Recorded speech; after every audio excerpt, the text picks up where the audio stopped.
सभी को नमस्कार। आज हम बाजार दर्शन पाठ के दूसरे भाग का अध्ययन करेंगे और दूसरी अनुमिति में शून्य होने का अधिकार से और अनिति शास्त्र है तक का जो पाठ है उसका आज हम अध्ययन करेंगे। इससे पहले आपने पहली अनुमिति में देखा कि लेखक अलग अलग घटनाओं के माध्यम से बताता है कि किस तरीके से बाजार है वो आज के उपभोक्ताओं पर हावी होता जा रहा है और उसके प्रमुख कारण भी लेखक ने यहाँ पर बताए। पहला कारण लेखक का मानना है कि व्यक्ति की जो परचेजिंग पावर है यानी उसकी सामान खरीदने की जो क्षमता है उसके कारण व्यक्ति अपनी आवश्यकता से अधिक चीज़ों को संचित करता है या उनको खरीदता है। दूसरा महत्वपूर्ण कारण लेखक बताते हैं कि व्यक्ति जब बाज़ार जाता है तो बाज़ार में जो आकर्षण है उसका में एक खिंचाव होता है जिसके कारण व्यक्ति सम्मोहित हो जाता है और उन चीज़ों को खरीद लाता है। और तीसरा और सबसे महत्वपूर्ण कारण लेखक मान रहे थे कि जब व्यक्ति के मन में खालीपन होता है तो वह बिना सोचे समझे बाजार से चीज़ों को खरीद लाता है, क्योंकि उनकी मन की इच्छाएं असीमित होती है और उन्हीं की पूर्ति करने के लिए वह बाजार से सामान खरीदता है। आगे लेखक का मानना है कि कोई भी व्यक्ति है वो शून्य नहीं हो सकता। शून्य से आशय है कि वो बिल्कुल इच्छाओं से रहित नहीं हो सकता। और क्यों नहीं हो सकता उसी के बारे में आगे लेखक स्पष्ट करते हैं। शून्य होने का अधिकार बस परमात्मा का है जो सनातन भाव से संपूर्ण है, शेष सब अपूर्ण है। इससे मन बंद नहीं रह सकता। सब इच्छाओं का निरोध कर लोगे ये झूठ है। और अगर इच्छा निरोध तप का ऐसा ही नकारात्मक अर्थ हो तो वह तप झूठ है। वैसे तप की राह रेगिस्तान को जाती होगी, मोक्ष की राह वह नहीं है। ठाड़ देकर मन को बंद कर रखना जड़ता है। लोभ का को यह जीतना नहीं है कि जहाँ लोभ होता है यानी मन में वहाँ नकार हो। यह तो लोभ की ही जीत है और आदमी की हार। आँख अपनी फोड़ डाली तब लोभनीय के दर्शन से बचे तो क्या हुआ। लेखक बताते हैं कि समाज में कोई भी व्यक्ति इच्छाओं से रहित अर्थात शून्य नहीं हो सकता, क्योंकि सिर्फ इच्छाओं से रहित निष्प्रह है तो केवल एक परमात्मा ही है जो सदा से चला आ रहा है कि परमात्मा है वो इच्छाओं से रहित होता है। सनातन भाव से आशय है जो परंपरा अनुसार चला आ रहा है या जो सदा से चला आ रहा है। शेष इस संसार में जो भी प्राणी है या जो भी व्यक्ति है वो अपूर्ण है, उसमें कुछ न कुछ इच्छाएं जरूर उनमें होती है। लेखक का आगे मानना है कि कोई भी व्यक्ति अपने मन को बंद करके नहीं रह सकता, अर्थात उनके मन में कोई इच्छा ही न हो ऐसा नहीं हो सकता। और यदि हम सभी इच्छाओं को रोक कर रख लेंगे यह भी संभव नहीं है, यह भी मिथ्या है, झूठ है। निरोध का आशय है रोकना।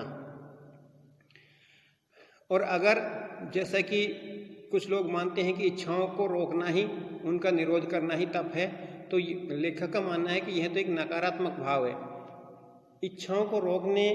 सभी इच्छाओं को रोकने की बजाय इच्छाओं पर सार्थक नियंत्रण रखना आवश्यक है।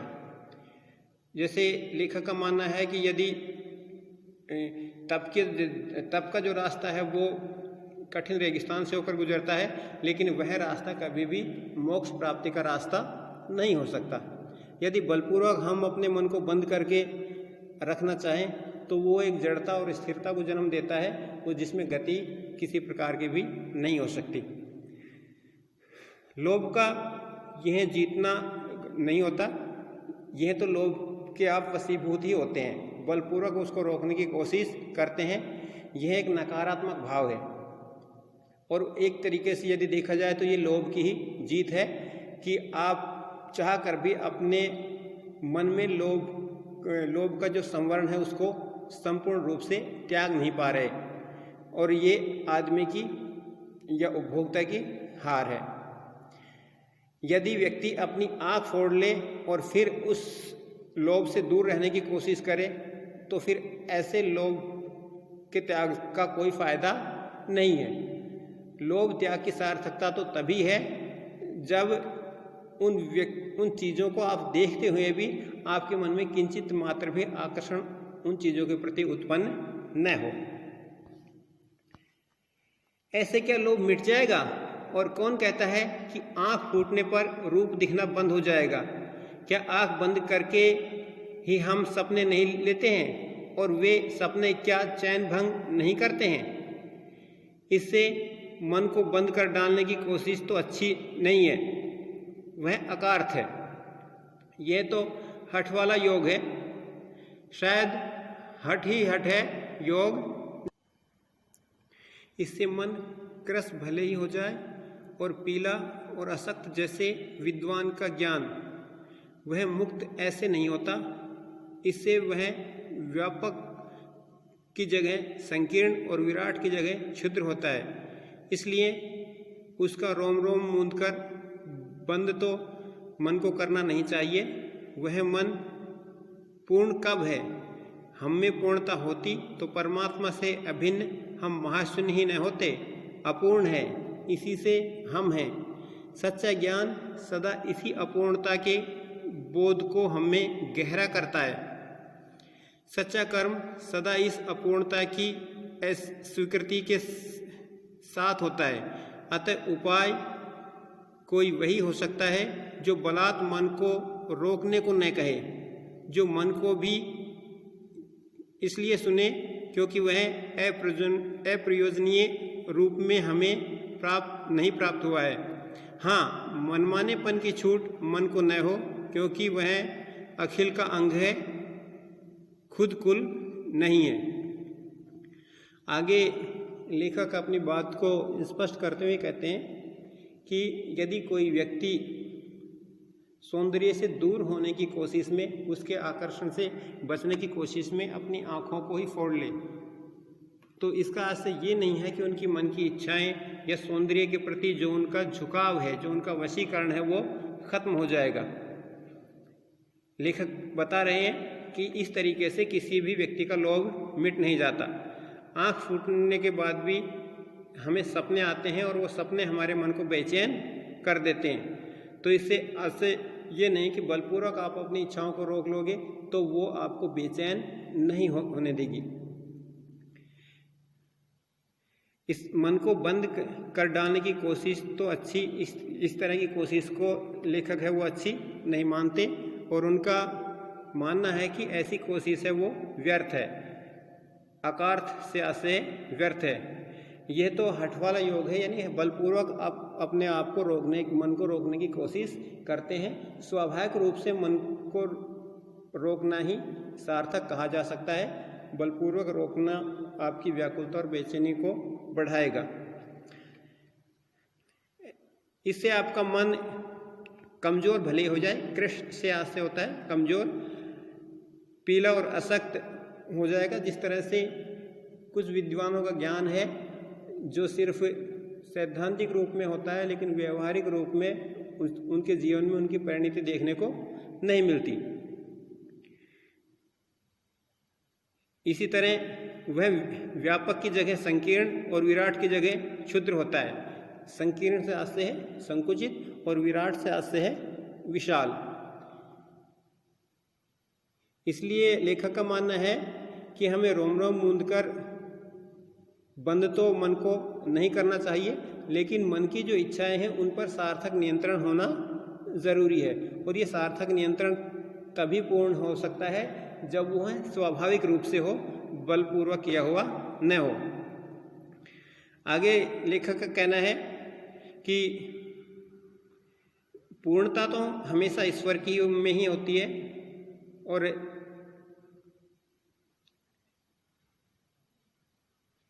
यदि हम भी पूर्ण होते तो हम भी उससे अलग नहीं होते। हम उनसे अलग हैं, इसीलिए हम अपूर्ण हैं। सच्चा ज्ञान सदा इसी अपूर्णता के बोध को हम में गहरा करता है। जो जैसे जैसे हमारा ज्ञान बढ़ता है क्यों? तो हमें पता लगता है कि हम ईश्वर से भिन्न है, इसलिए हम में वह पूर्णता नहीं है जो ईश्वर में होती है। अतः उपाय कोई वही हो सकता है जो बलात् मन को रोकने को न कहे। इसलिए जो बाजार के प्रति हमारा झुकाव है, जो हमारा लगाव है, वह तभी उपयुक्त है जब वह बलपूर्वक न करके स्वाभाविक रूप से किया जाए। और लेखक का मानना है क्योंकि मन भी हमारे लिए आवश्यक है, उसका भी हमारे लिए एक ज़रूरत होती है, लेकिन आवश्यकता इस बात की है कि मन को कभी भी मनमाने तरीके से व्यवहार करने की छूट हमें नहीं देनी चाहिए, क्योंकि मन है वह हमारी चेतना का एक अंग है, वह अपने आप में संपूर्ण नहीं है। अब एक पड़ोस में रहने वाले भगत जी का उदाहरण देकर लेखक बता रहे हैं कि किस तरीके से मन पर स्वाभाविक नियंत्रण के द्वारा व्यक्ति बाजार के प्रभाव से, बाजार के वशीकरण से मुक्त हो सकता है और हर्ष और आनंद के साथ अपना जीवन व्यतीत कर सकता है। पड़ोस में एक महानुभाव रहते हैं जिनको लोग भगत जी कहते हैं, चूर्ण बेचते हैं। यह काम करने जाने उन्हें कितने वर्ष हो गए, लेकिन किसी एक भी दिन चूर्ण से उन्होंने 6 आने पैसे से ज़्यादा नहीं कमाए। चूर्ण उनका आसपास सरनाम है। सरनाम का मतलब होता है प्रसिद्ध है, और खुद खूब लोकप्रिय हैं। कहीं व्यवसाय का गुर पकड़ लेते और उस पर चलते तो आज खुशहाल क्या मालामाल होते, क्या कुछ उनके पास न होता। इधर कुछ वर्षों से मैं देख रहा हूँ उनका चूर्ण हाथों हाथ बिक जाता है, पर वह न उसे थोक देते हैं न व्यापारियों को बेचते हैं। अपने पड़ोस में रहने वाले भगत जी के बारे में बता रहे हैं कि चूर्ण बनाने का काम वो करते हैं और चूर्ण के हैं वो 6 आने से ज़्यादा लेते नहीं हैं। एक आना पहले चलने वाली एक सिक्का होता था जिसमें 6 पैसे होते थे, और कहता है कि इनका चूर्ण ऐसा नहीं है कि लोकप्रिय नहीं है, आसपास के लोग बड़ी रुचि के साथ उनके इस चूर्ण को खरीदते हैं और उनकी भी बहुत ख्याति आसपास फैली हुई है। लेकिन उन्होंने अपने इस हुनर को कभी भी व्यावसायिक दृष्टिकोण से नहीं अपनाया, और यदि व्यावसायिक दृष्टिकोण से उन्हें अपनाया होता तो वह भी आज काफ़ी समृद्ध और साधन संपन्न और मालामाल हो जाते। लेकिन 10 वर्षों से मैं उनका ये प्रण देख रहा हूँ कि वह उसी 6 आने में अपने चूर्ण को बेचते हैं और किसी भी थोक व्यापारी जो होता है उसको वो नहीं देते। पेशगी ऑर्डर कोई नहीं लेते, बंधे वक्त पर अपनी चूर्ण की पेटी लेकर घर से बाहर हुए नहीं कि देखते देखते 6 आने की कमाई उनकी हो जाती है। लोग उसका चूर्ण लेने को उत्सुक जो रहते हैं। चूर्ण से भी अधिक शायद वह भगत जी के प्रति अपनी सद्भावना का दे देने को उत्सुक रहते हैं। पर 6 आने पूरे हुए नहीं कि भगत जी बाकी चूर्ण बालकों को मुफ्त बांट देते हैं। कभी ऐसा नहीं हुआ कि कोई उन्हें 25वां पैसा भी दे सके। कभी चूर्ण में लापरवाही नहीं हुई है, और कभी रोग होता भी मैंने उन्हें नहीं देखा है। और तो नहीं, लेकिन जितना मुझे निश्चित मालूम होता है कि इन चूर्ण वाले भगत जी पर बाजार का जादू नहीं चल सकता।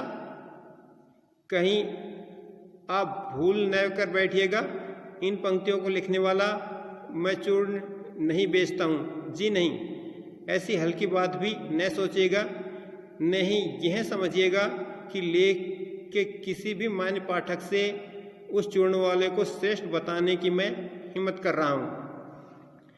अब उस भगत जी चूर्ण वाले की और विशेषताएं बताते हुए लेखक कहते हैं कि पेशगी ऑर्डर भी वो अपने चूर्ण का कभी नहीं लेते थे। एडवांस में बुकिंग नहीं करते थे चूर्ण देने की, और जो उनका निश्चित समय था उसी निश्चित समय में वो अपना निश्चित मात्रा में चूर्ण बेचते थे और जैसे ही 6 आने की कमाई होती बाकी का बचा हुआ चूर्ण वो बच्चों में मुफ्त में बांट देते थे। तो बड़े स्वाभाविक तरीके से उन्होंने अपने मन पर नियंत्रण कर रखा था और किसी भी तरह का बाजार का आकर्षण उनको अपनी ओर नहीं खींच सकता था। कहता है कि मैं वर्षों से उसे देख रहा हूँ कि 6 आने का चूर्ण बेचने के बाद 25वां पैसा कोई उनको नहीं दे सकता था। अब लेखक मानते हैं कि ऐसी बात नहीं है कि मैं इस निबंध के पढ़ने वाले जो पाठक हैं उनकी तुलना में भगत जी चूर्ण वाले को श्रेष्ठ मानता हूँ, ऐसा नहीं है। लेकिन ऐसे बहुत से गुण हैं जो एक शिक्षित ज्ञानवान व्यक्ति में होते हैं भी उनके व्यवहार में उसकी परिणति देखने को नहीं मिलती। जबकि ये भगत जी चूर्ण वाला भले ही कम पढ़ा लिखा या अनपढ़ हो, लेकिन इनके व्यवहार में अपने मन को स्वाभाविक रूप से नियंत्रण करने की शक्ति हमें देखने को मिलती है। क्या जाने उस भोले आदमी को अक्षर का ज्ञान तक भी है या नहीं, और बड़ी बातें तो उसे मालूम क्या होगी, और हम आप न जाने कितनी बड़ी बड़ी बातें जानते हैं। इससे यह तो हो सकता है कि वह चूर्ण वाला भगत हम लोगों के सामने एकदम नाचीज आदमी हो, लेकिन आप पाठकों की विद्वान श्रेणी का सदस्य होकर भी मैं यह स्वीकार नहीं करना चाहता हूँ कि उस अपदार्थ प्राणी को वह प्राप्त है जो हम में से बहुत कम को शायद प्राप्त है। अब लेखक कहते हैं कि हो सकता है आपका ज्ञान है वो उस भगत जी चूर्ण वाले से बहुत अधिक हो, लेकिन और बहुत सारी ज़्यादा बातें आप उनसे जानते होंगे, लेकिन वह एक साधारण व्यक्ति में ऐसी एक विशिष्टता है जो हमें बहुत अधिक शिक्षित विद्वान और पढ़े लिखों में देखने को भी नहीं मिलती। और वह ये है कि उन्होंने अपने आप को स्वाभाविक तरीके से बाजार के नियंत्रण से मुक्त कर रखा है। अपदार्थ से आशय है जिसका अस्तित्व ही न हो या अस्तित्वहीन प्राणी, उस पर बाजार का जादू वार नहीं कर पाता। माल बिछा रहता है और उसका मन अडिग रहता है। अडिग से आशय स्थिर रहता है। किसी तरह के सामान को या माल को देखकर चंचलता उनके मन में नहीं होती। पैसा उससे आगे होकर भीख तक मांगता है कि मुझे लो, लेकिन उसके मन में पैसे पर दया नहीं समाती। वह निर्मम व्यक्ति पैसे को अपने आहत गर्व में बिलखता ही छोड़ देता है। ऐसे आदमी के आगे क्या पैसे की व्यंग शक्ति कुछ भी चलती होगी? क्या वह शक्ति कुंठित रहकर शैलज ही न हो जाती होगी? आगे लेखक कहता है कि बाजार का जादू उस पर बिल्कुल भी भगत जी पर असर नहीं कर रहा। पूरा का पूरा माल जो बाजार में बिखरा रहता है, लेकिन भगत जी का मन एकदम अडिग रहता है, एकदम स्थिर रहता है। पैसा उसके सामने आकर गिड़गिड़ाता है कि उसको ग्रहण करो, उसको लो, लेकिन वह अपने विचारों से इतना स्थित प्रज्ञ और दृढ़ विचारों से समृद्ध है कि एक भी पैसा वह अपनी आवश्यकता से अधिक ग्रहण नहीं करता। तो लेखक का मानना है कि सामान्य रूप से व्यक्ति है वह साधनों का और धन संपत्ति रुपये पैसों का दास बन जाता है, लेकिन जिन्होंने अपने मन पर स्वाभाविक रूप से नियंत्रण कर लिया है, पैसे की शक्ति का उनके लिए कोई मूल्य नहीं रहता। पैसे की जो शक्ति होती है वो उनके यहाँ कुंठित हो जाती है, उनकी तीक्ष्णता है वह समाप्त हो जाती है। और ऐसे व्यक्तियों के सामने जैसे पैसों की शक्ति स्वयं को लज्जित महसूस करती है। पैसे की व्यंग शक्ति की सुनिए, वह दारुण है।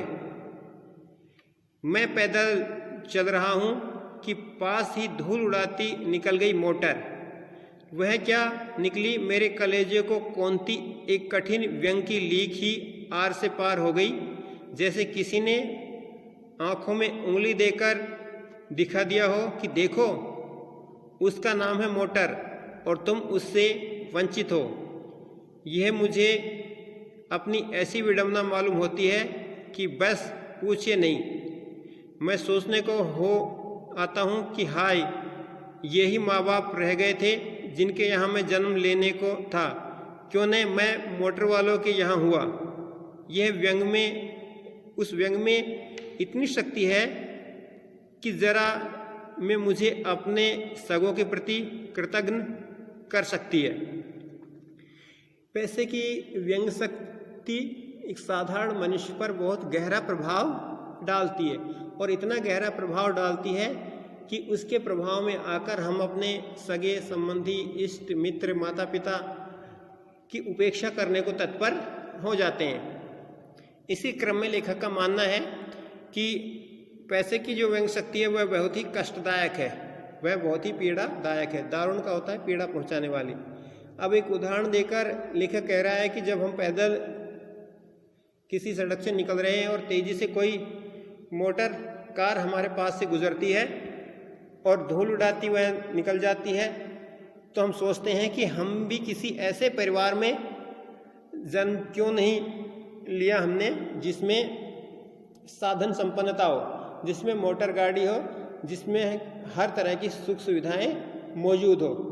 और फिर हम अपने माता पिता को इसके लिए जिम्मेदार ठहरा देते हैं कि ऐसे गरीब माता पिता की हम संतान हैं जिन्होंने हमें कोई भी बड़ी भौतिक सुविधाएं उपलब्ध नहीं कराई। तो ये पैसों की जो व्यंग शक्ति है, कहता है उसका इतना तीक्ष्ण प्रभाव हमारे ऊपर पड़ता है कि हम अपने ऊपर अनेक उपकार करने वाले माता पिता, सगे संबंधियों और इष्ट मित्र को ही अपने लिए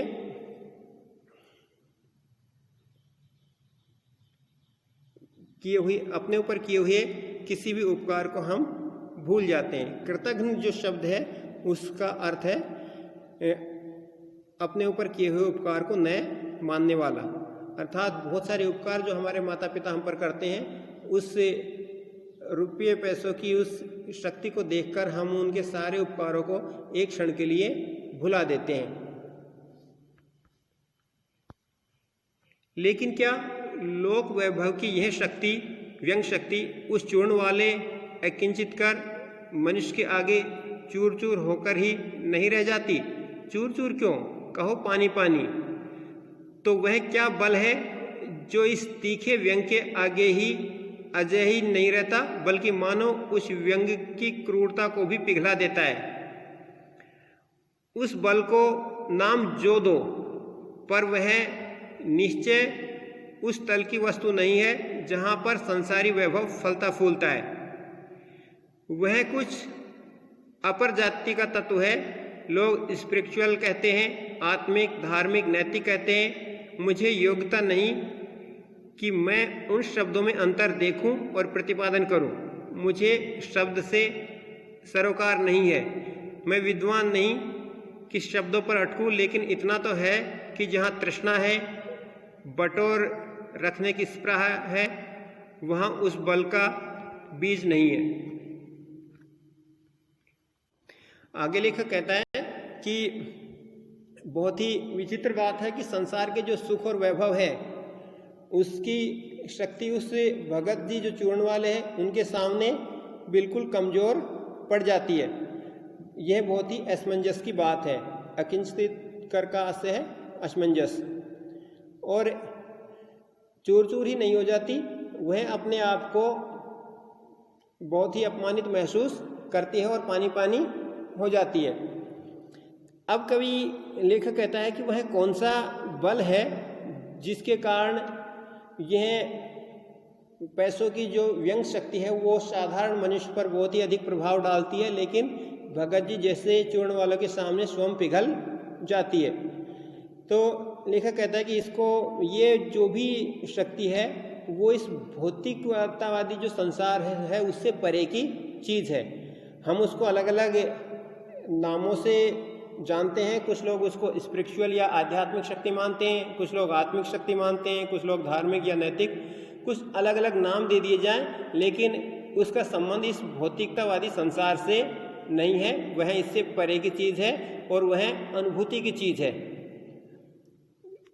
कहता है शब्दों से मेरा कोई सरोकार नहीं है, आप किसी भी शब्द के रूप में उसे परिभाषित कर लें, लेकिन यह जरूर है कि जहाँ पर भी वह शक्ति जिस भी व्यक्ति में हमें देखने को मिलती है उस व्यक्ति के अंदर तृष्णा या इच्छा बिल्कुल नहीं होती है।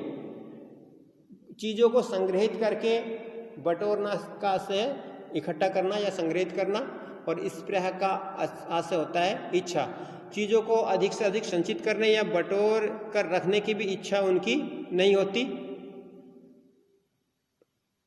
और जहाँ पर ये इच्छाएं होती है वहाँ पर यह आध्यात्मिक या नैतिकता की या आत्मिकता को समृद्ध करने वाली वह चीज़ आपको देखने को नहीं मिलेगी। बल्कि यदि उसी बल को सच्चा बल मानकर बात की जाए तो कहना होगा कि संचय की तृष्णा और वैभव की चाह में व्यक्ति की निर्बलता ही प्रमाणित होती है। निर्बल ही धन की ओर झुकता है, वह अबलता है। वह मनुष्य पर धन की और चेतन पर जड़ की विजय है। एक बार चूर्ण वाले भगत जी बाजार चौक में दिख गए। मुझे देखते ही उन्होंने जय जय राम किया। मैंने भी जय राम कहा। उनकी आंखें बंद नहीं थी और न उस स्थान पर बाजार को किसी भांति कोस रहे मालूम होते थे। राह में बहुत लोग, बहुत बालक मिले जो भगत जी द्वारा पहचानने जाने के इच्छुक थे। भगत जी ने सबको ही हंसकर पहचाना। अब भगत जी चूर्ण वाले के घटनाक्रम को आगे बढ़ाते हुए लेखक कह रहे हैं कि इकट्ठा करने की इच्छा या इस संसार में किसी तरह की समृद्धि पाने की चाह व्यक्ति को कमज़ोर बना देती है। इतना कमज़ोर बना देती है कि वह अपने आप को धन और साधनों के सामने विवश महसूस करता है। अबलता का आशय है कमज़ोर। वास्तव में धन के सामने व्यक्ति जब समर्पण कर देता है तो यह मनुष्य की चेतना पर धन की विजय है, या यूँ कह सकते हैं हम कि चैतन्य मनुष्य पर जड़ जो शक्ति है धन की, उसकी विजय का प्रतीक है। एक बार चूर्ण वाले भगत जी कहते हैं कि बाजार चौक पर कुछ सामान खरीदने के लिए लेखक को दिखे। वो सभी चीज़ों को देख रहे थे, उन सभी चीज़ों की प्रशंसा कर रहे थे, आने जाने वाले लोग सभी का अभिवादन कर रहे थे, लेकिन बाजार की सौंदर्य से संपन्न किसी भी चीज़ को वो कोस नहीं रहे थे, उनको भला बुरा नहीं कह रहे थे, बल्कि सभी के प्रति उनके मन में प्रसन्नता का भाव था। सबका अभिवादन लिया और सबको अभिवादन किया। इससे तनिक भी ये नहीं कहा जा सकता कि चौक बाजार में होकर उनकी आंखें किसी से भी कम खुली थी, लेकिन भौचक्के हो रहने की लाचारी उन्हें नहीं थी। व्यवहार में पशोपेश उन्हें नहीं था और खोए से खड़े नहीं वह रह जाते थे। भांति भांति के बढ़िया माल से चौक भरा पड़ा है। उस सबके प्रति अप्रति इस भगत के मन में नहीं है, जैसे उस समूचे माल के प्रति भी उनके मन में आशीर्वाद हो सकता है। सभी को अभिवादन कर रहे थे, सभी का सम्मान कर रहे थे, लेकिन थोड़ी सी भी इच्छा उनके मन में बाजार के सामान के प्रति घृणा या नफरत की नहीं थी। उनके व्यवहार में कोई पशोपेश या कह सकते हैं उलझन नहीं थी। पशोपेश का अर्थ जब उलझन की स्थितियां, हम ये निर्णय नहीं कर पाते कि क्या हमें करना है या क्या नहीं करना। बाजार हम जाते हैं तो क्या चीज़ें हमें लेनी है और क्या नहीं लेनी, इस तरह का पशोपेश या उलझन भगत जी के मन में बिल्कुल भी नहीं था। जितना भी बढ़िया और सुंदर माल उन्होंने बाजार में और चौक में देखा, उन सभी के प्रति उनमें उनका आशीर्वाद का भाव था।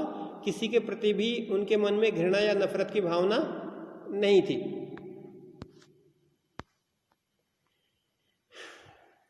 विद्रोह नहीं, प्रसन्नता ही भीतर है, क्योंकि कोई रिक्ति भीतर नहीं है। देखता हूँ कि खुली आँख, तुष्ट और मग्न वह चौक बाजार में से चलते चले जाते हैं। राह में बड़े बड़े फैंसी स्टोर पड़ते हैं, पर पड़े रह जाते हैं। रुकते हैं तो एक छोटी पंसारी की दुकान पर रुकते हैं। यहाँ 2-4 अपने काम की चीज़ें ली और चले आते हैं। बाजार से हठपूर्वक विमुखता उनमें नहीं है, लेकिन अगर उन्हें जीरा और काला नमक चाहिए तो सारे चौक बाजार की सत्ता उनके लिए तभी तक उपयोगी है जब तक वहाँ जीरा मिलता है। जरूरत भर जीरा वहाँ से ले लिया, सारा चौक उनके लिए आसानी से नहीं बराबर हो जाता है। वह जानते हैं कि जो उन्हें चाहिए वह है जीरा नमक। बस इस निश्चित प्रतीति के बल पर से सब चांदनी दाएं बाएं भूखी की भूखी फैली रह जाती है। क्योंकि भगत जी को जीरा चाहिए, वह कोने वाली पंसारी की दुकान से मिल जाता है और वहाँ से सहज भाव से ले लिया गया है। अब लेखक बताता है कि किस तरीके से भगत जी जो चूर्ण वाले हैं वह सारे के सारे बाजार और उसके सामान के प्रति प्रशंसा और आशीर्वाद का भाव रखते हुए भी ठीक उसी स्थान पर जाते हैं जहां उनकी ज़रूरत का सामान मिलता है। कहीं भी बलपूर्वक या हठपूर्वक मन को रोककर रखने की इच्छा उनके मन में दिखाई नहीं दे रही है। बाजार की वस्तुओं के प्रति भगत के मन में न कोई विरोध या विद्रोह का भाव है, बल्कि उनके मन में प्रसन्नता का भाव ही पसरा हुआ है, क्योंकि वहाँ पर कोई रिक्ति नहीं है। अर्थात उसके मन में किसी भी इच्छा को प्राप्त करने की अभिलाषा नहीं है, किसी भी सामान को प्राप्त करने की अभिलाषा नहीं है। अब लेखक देखता है कि मैंने बड़ी बारीकी से उनके क्रिया व्यापार को देखने की कोशिश की कि उनकी आंखें हमेशा खुली रहती है, लेकिन मन है वो हमेशा संतुष्ट और मग्न रहता है। जब वह बाजार में जल जाते हैं, चारों तरफ जो बहुत बड़े बड़े स्टोर्स हैं उनको वो देखते हैं, लेकिन जाकर रुकते हैं तो एक छोटी सी पंसारी की दुकान पर जहां उन्हें उनका ज़रूरत का सामान मिलता है वहीं पर ठहरते हैं। हठपूर्वक या बलपूर्वक मन को रोककर रखने का भाव कहीं भी उनके चेहरे पर परिलक्षित नहीं होता। उनको अपने चूर्ण बनाने के लिए सिर्फ काला नमक और जीरा चाहिए, तो वो सीधे जाकर एक पंसारी की दुकान पर पहुंचते हैं और अपनी ज़रूरत का सामान खरीदते हैं।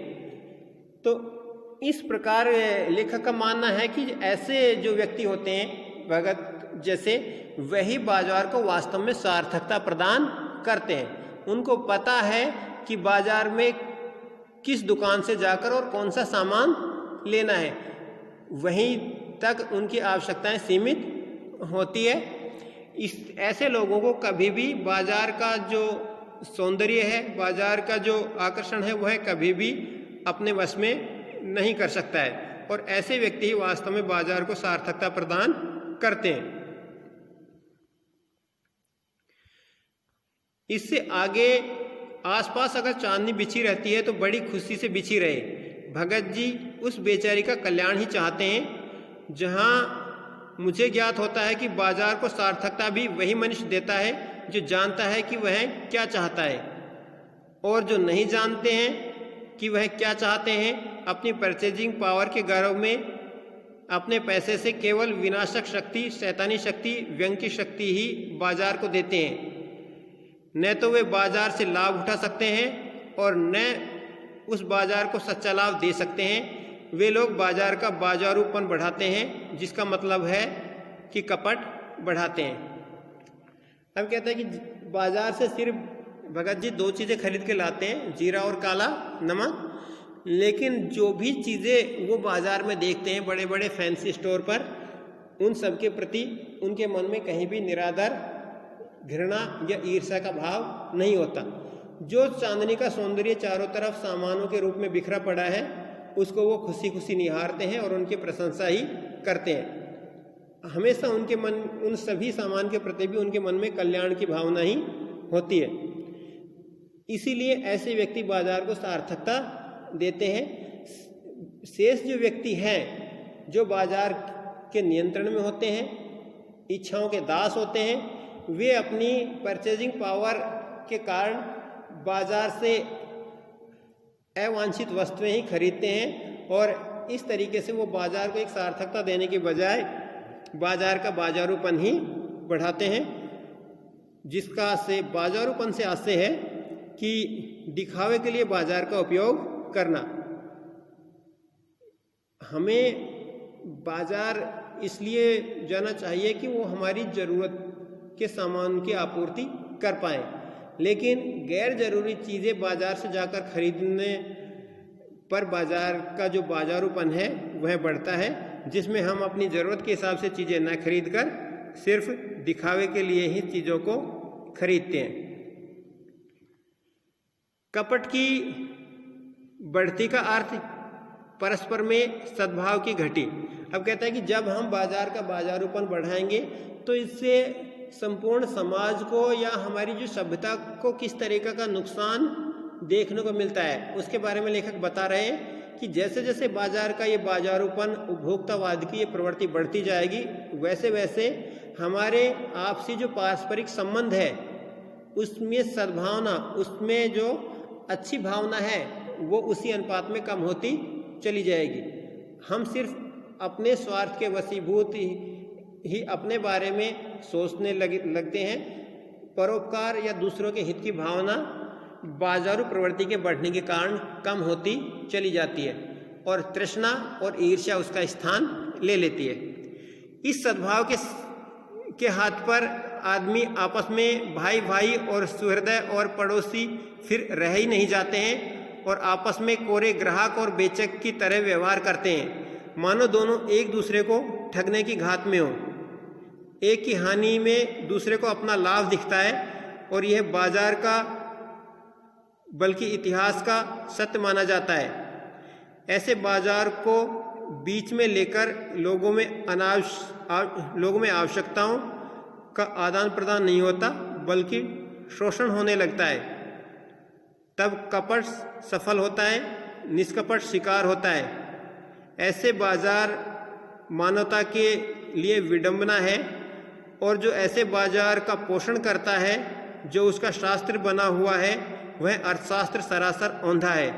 यह मायावी शास्त्र है, यह अर्थशास्त्र अनीति शास्त्र है। पाठ के अंत में लेखक बाजार दर्शन पर अपने निष्कर्ष विचारों के रूप में प्रस्तुत करते हैं कि यदि इस तरह की उपभोक्तावाद की प्रवृत्ति बढ़ती गई तो हमारी सामाजिक सद्भावना को गहरा आघात पहुंचता है। हमारे आपसी संबंधों में विरोधाभास आने लगता है। हम एक दूसरे को ग्राहक और बेचक की दृष्टि से देखते हैं, न कि आत्मीयता की दृष्टि से। आगे लेखक का मानना है और स्थिति एक समय ये आ जाती है कि हम पारस्परिक संबंधियों को भी ठगने से या उनको हानि पहुंचाने में जरा भी संकोच नहीं करते हैं। लेखक का मानना है कि बाजार का बाजारूपन जैसे जैसे बढ़ेगा वैसे वैसे हमारे मानवीय मूल्यों का ह्रास होता चला जाएगा। सच्चाई, ईमानदारी, त्याग, परोपकार और सेवा भावना जैसे जो ये मूल्य है, बाजारूपन के कारण वो धीरे धीरे नष्ट होते चले जाएंगे और हम हर दृष्टिकोण से अपने हित को ही सर्वोपरि स्थान देने लगते हैं। कहता है कि यदि ये स्थिति बनती है तो यह संपूर्ण मानवता के लिए एक भयंकर कष्टकार की स्थिति है, जिसमें व्यक्ति दूसरे के हित को ध्यान में न देकर अपने बारे में ही सोचने लगेगा। ये है जो बाजार का अर्थशास्त्र है, इसको लेखक एकदम उल्टा अर्थशास्त्र मानते हैं, क्योंकि यह एक ऐसा अर्थशास्त्र है जो सिर्फ चंद पूंजीपतियों के हितों को ही बढ़ावा देता है। संपूर्ण समाज के हित से इसका कोई सरोकार नहीं रहता। और ऐसा जो अर्थशास्त्र है वह वास्तव में लेखक की नज़रों में अनीति शास्त्र है, क्योंकि इसका संबंध सामान्य जनमानस या संपूर्ण समाज की भलाई से न होकर चंद लोगों के भले से ही होता है। इस प्रकार ये पाठ की द्वितीय जो अनुवृत्ति है वह भी समाप्त होती है। अब हम पाठ के प्रश्नोत्तरों के बारे में चर्चा। मूल्यांकन प्रश्न हम देखें तो ये सभी प्रश्न आपको अपनी गृह कार्य की नोटबुक में भी करने हैं और सभी बहुत महत्वपूर्ण प्रश्न हैं और इनके सामने ही इनके उल्लेख किया गया है कि कौन से प्रश्न हैं वो CBSE की बोर्ड परीक्षाओं में भी आए थे। और पहला प्रश्न, बाजार का जादू चढ़ने और उतरने पर मनुष्य पर क्या का प्रभाव पड़ता है। CBSE में 2010, 12 और 15 में 2-3 बार यह प्रश्न रिपीट हुआ है। तो इसका उत्तर है कि जब बाजार का जादू चढ़ने और उतरने के बहुत से प्रभाव मनुष्य पर पड़ते हैं, जिसमें से प्रमुख है बाजार में आकर्षक वस्तु देखकर मनुष्य उनके जादू में एकदम बंसा जाता है। उसे उन वस्तुओं की कमी अखरने लगती है। वह उन वस्तुओं की ज़रूरत न होने पर भी खरीदने को विवश हो जाता है। वस्तुएं खरीदने पर उसका अहम जो भाव है वह संतुष्ट होता है और खरीदने के बाद उसको पता लगता है कि जो चीज़ें वो आराम के लिए खरीद रहा था वास्तव में वो उनके आराम में व्यवधान ही डालती है और कुछ समय बाद ही उनको खरीदी हुई जो वस्तुएं हैं वह सभी अनावश्यक महसूस होने लगती है। प्रश्न 2, बाजार में भगत जी के व्यक्तित्व का कौन सा सशक्त पहलू उभर कर आता है? क्या आपकी नज़र में उनका आचरण समाज में शांति स्थापित करने में मददगार हो सकता है? CBSE की 2008 की परीक्षा में यह प्रश्न आया था। तो इसका उत्तर है कि भगत जी का जो समर्पण भावना से ओतप्रोत है, धन संचय में उनकी बिल्कुल भी रुचि नहीं है। वे बहुत ही संतोषी स्वभाव के आदमी हैं। ऐसे व्यक्ति ही समाज में प्रेम और सौहार्द का संदेश फैलाते हैं। इसलिए ऐसे व्यक्ति समाज में शांति स्थापित करने में मददगार साबित होते हैं, जो स्वार्थी और आत्म केंद्रित नहीं होते बल्कि परोपकार की भावनाओं को अधिक महत्व देते हैं। प्रश्न 3, बाजारूपन से क्या तात्पर्य है? किस प्रकार के व्यक्ति बाजार को सार्थकता प्रदान करते हैं अथवा बाजार की सार्थकता किस में है? CBSE बोर्ड की 2016 और 17 की परीक्षाओं में यह प्रश्न पूछा गया था। तो इसका उत्तर है, बाजारूपन से तात्पर्य है दिखावे के लिए बाजार का उपयोग करना। बाजार छल व कपट से निरर्थक वस्तुओं की खरीद फरोख्त दिखावे व ताकत के आधार पर होने लगती है तो बाजार का बाजारूपन और भी बढ़ जाता है। क्रय शक्ति से संपन्न व्यक्ति सिर्फ अपनी आवश्यक ज़रूरतें पूरी करने में ही लगे रहते हैं। वह आवश्यकता न होते हुए भी अनावश्यक रूप से चीज़ों को संचित करते रहते हैं और इस संचय में आवश्यकता से अधिक दिखावा और ईर्ष्या की प्रवृत्ति हमें देखने को मिलती है।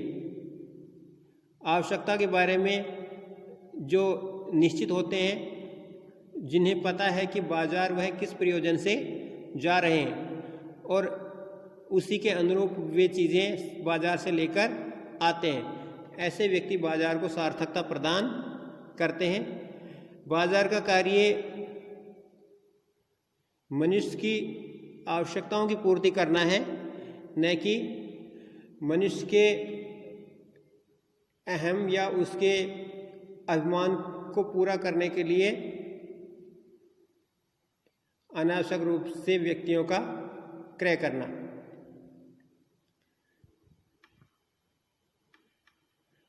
प्रश्न 4 है, बाजार किसी का लिंग, जाति, धर्म या क्षेत्र नहीं देखता, वह देखता है सिर्फ उसकी क्रय शक्ति को।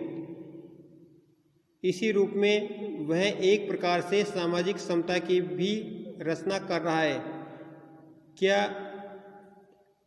आप इस कथन से सहमत हैं?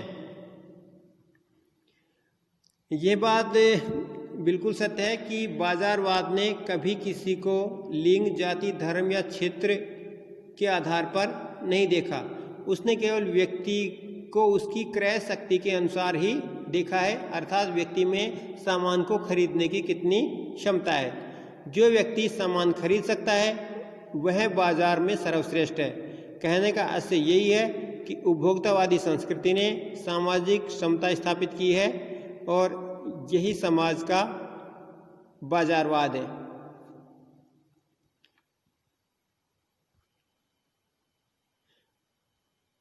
अगला जो प्रश्न है वह है, बाजार का जादू क्या है? उसके चढ़ने उतरने का मनुष्य पर क्या प्रभाव पड़ता है? बाजार दर्शन पाठ के आधार पर उत्तर लिखिए। बोर्ड परीक्षा 2009 में यह प्रश्न आया था। तो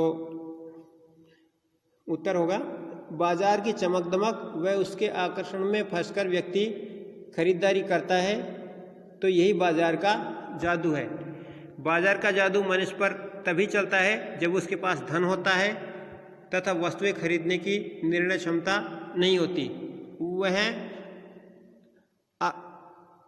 अपनी शक्ति दिखाने के लिए निरर्थक चीज़ें भी बाजार से खरीद लेता है। जब पैसे खत्म हो जाते हैं तब उसे पता चलता है कि आराम के नाम पर जो गैर जरूरी वस्तुएं उसने खरीदी है वे अशांति उत्पन्न करने वाली है।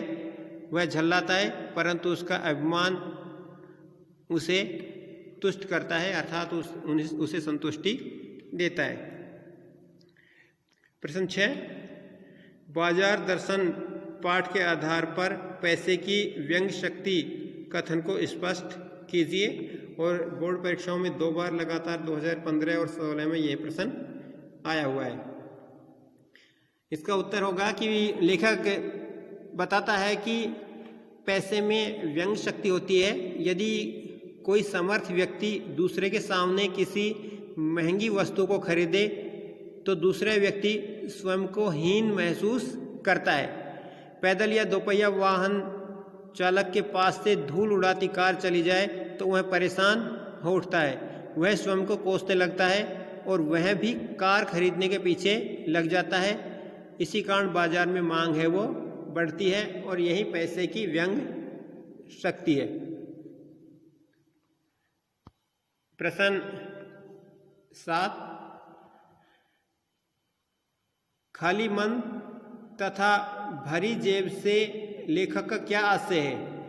ये बातें बाजार को कैसे प्रभावित करती है? सीबीएसई बोर्ड एग्जाम 2014 में यह प्रश्न आया था।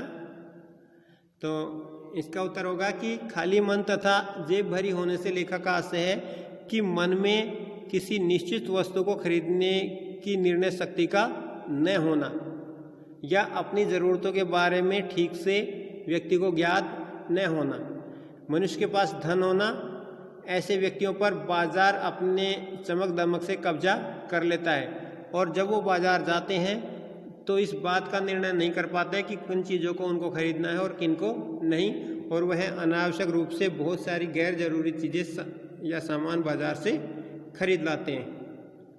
प्रश्न 8 है, बाजार जाते समय आपको किन किन बातों का ध्यान रखना चाहिए?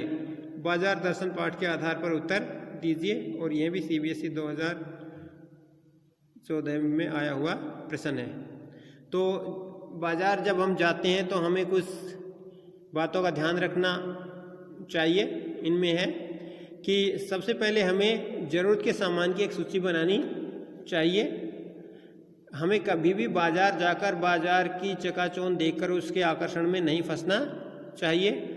हमारा मन निश्चित खरीदारी के लिए होना चाहिए। मन में किसी तरह का खालीपन नहीं हो कि किसी भी चीज़ को हम देखें और उसे झटपट खरीद लें। बाज़ार में क्रय क्षमता का प्रदर्शन करने की बिल्कुल भी आवश्यकता नहीं है। भले ही आपकी क्रय शक्ति कितनी ही अधिक क्यों न हो, लेकिन बाज़ार जाएं तो अपनी ज़रूरत की चीज़ें या सामान ही खरीदने की कोशिश करें।